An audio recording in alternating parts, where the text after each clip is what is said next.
Halo anak-anak semuanya, pagi hari ini jumpa lagi kita pada kegiatan pembelajaran matematika di kelas 6.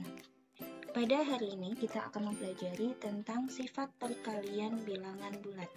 Nah, mari kita mulai kegiatan pembelajaran hari ini dengan sama-sama melafazkan basmalah. Bismillahirrahmanirrahim. Adapun indikator pembelajaran pada hari ini diharapkan setelah mempelajari sifat perkalian bilangan bulat, anak-anak dapat menghitung hasil perkalian bilangan bulat dan kalian dapat membuktikan sifat perkalian pada operasi hitung perkalian. Mari kita mulai kegiatan belajar ini. Nah, perkalian pada bilangan bulat itu ada 3. Yang pertama, sifat komutatif. Kedua, sifat asosiatif, dan yang ketiga, sifat distributif. Mari kita bahas apa itu sifat komutatif dan apa sifat asosiatif dan bagaimana sifat distributif pada perkalian bilangan bulat. Nah, ini yang pertama, sifat komutatif. Berikut contoh soal. Negatif 5 dikali 4.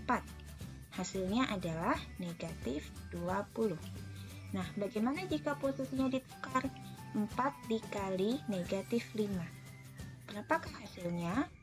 Apakah hasil dari negatif 5 dikali 4 sama dengan hasil 4 dikali negatif 5? Nah, coba anak-anak hitung. Jika ya, maka perkalian tersebut memiliki sifat komutatif. Namun, tidak, maka perkalian bilangan tersebut tidak bersifat komutatif. Mari kita buktikan bersama-sama. Negatif 5 dikali 4 sama dengan negatif 20. Jika ditukar posisinya 4 dikali negatif 5, hasilnya juga sama, yaitu negatif 20. Nah, karena negatif 5 dikali 4 hasilnya sama dengan 4 dikali negatif 5, yaitu 20, maka perkalian tersebut memiliki sifat komutatif. Nah, bagaimana anak-anak? Apakah bisa dipahami?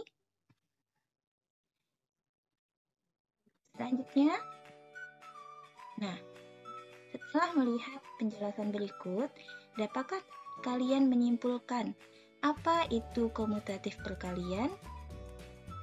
Nah, jadi sifat komutatif adalah sifat pertukaran dua bilangan pada operasi hitung perkalian, di mana pengerjaan operasi hitung dua bilangan yang ditukarkan tempatnya tersebut hasilnya sama. Jika tidak, maka tidak berlaku sifat komutatif. Selanjutnya, sifat asosiatif. Nah, supaya lebih paham, mari kita simak contoh soal berikut. 7 dikali negatif 4 dikali 3 sama dengan 7. Karena ini ada tanda kurung, maka kita kerjakan yang ditanda kurung dulu ya anak-anak ya. Jadi 7 kita tuliskan di sini, kemudian negatif 4 dikali 3. Nah, jadi negatif 4 negatif dikalikan positif hasilnya adalah negatif. Negatif 4 kalikan 3 hasilnya negatif 12. Setelah itu baru kita kalikan. 7 dikali negatif 12 hasilnya adalah negatif 84. Nah, bagaimana jika posisinya pengelompokannya kita berbeda? Kalau yang pertama negatif 4 dikali 3 yang kita satukan dalam tanda kurung. Bagaimana jika yang kita kelompokkan adalah 7 dikali negatif 4. Jadi dalam kurung 7 dikali negatif 4, tutup kurung dikali 3. Berapakah hasilnya?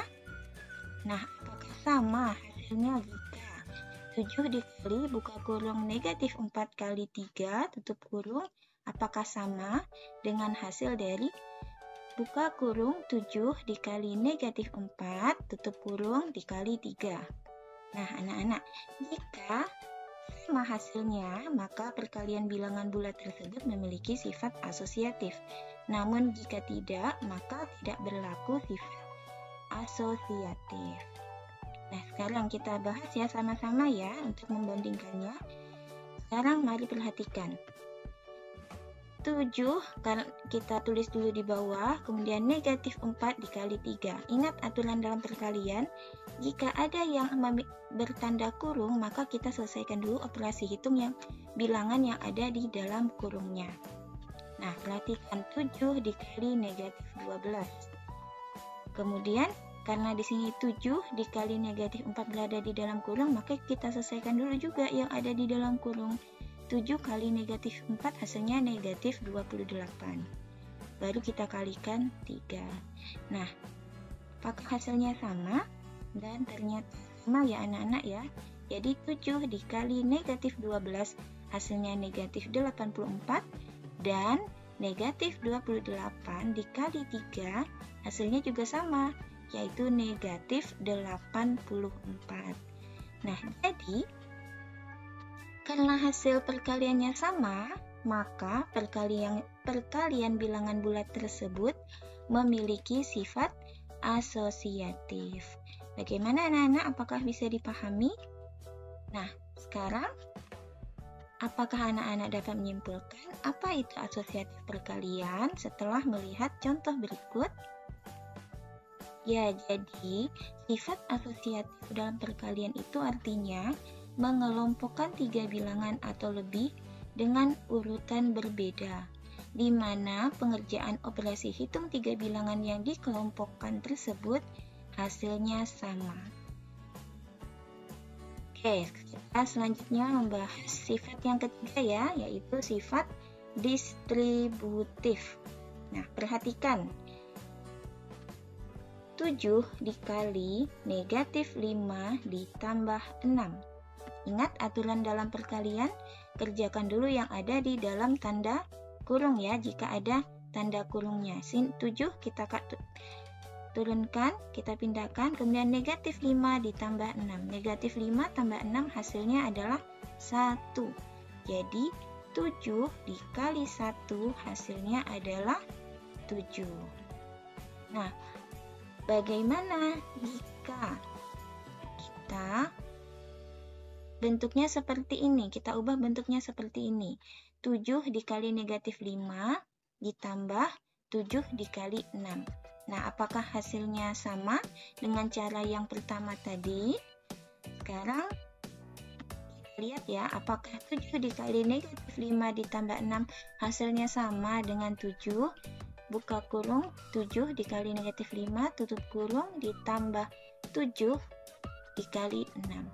Jika hasilnya sama, maka perkalian bilangan bulat tersebut bersifat distributif. Namun, jika berbeda, maka tidak bersifat distributif. Mari kita bahas bersama-sama untuk melihat sifat tersebut. Nah, apakah 7 dikali buka kurung negatif 5 tambah 6 tutup kurung sama hasilnya dengan buka kurung 7 dikali negatif 5 tutup kurung ditambah buka kurung 7 dikali 6. Kita buktikan sama-sama ya.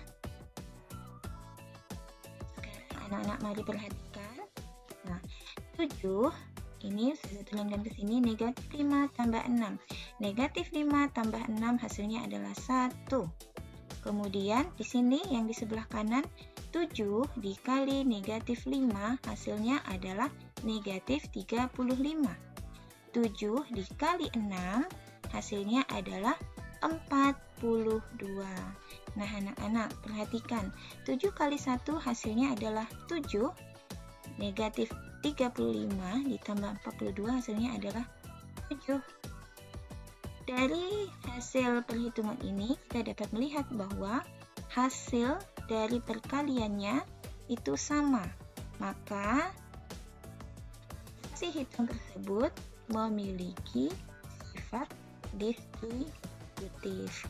Nah, bagaimana anak-anak? Apakah bisa dipahami? Semoga bisa dipahami ya. Untuk lebih jelasnya, mari kita lihat penjelasan berikut.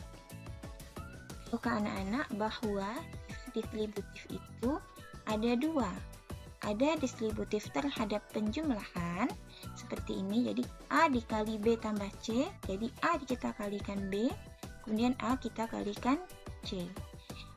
Dan ada yang kedua, distributif terhadap pengurangan. 1A kita kalikan B dikurang A kalikan C.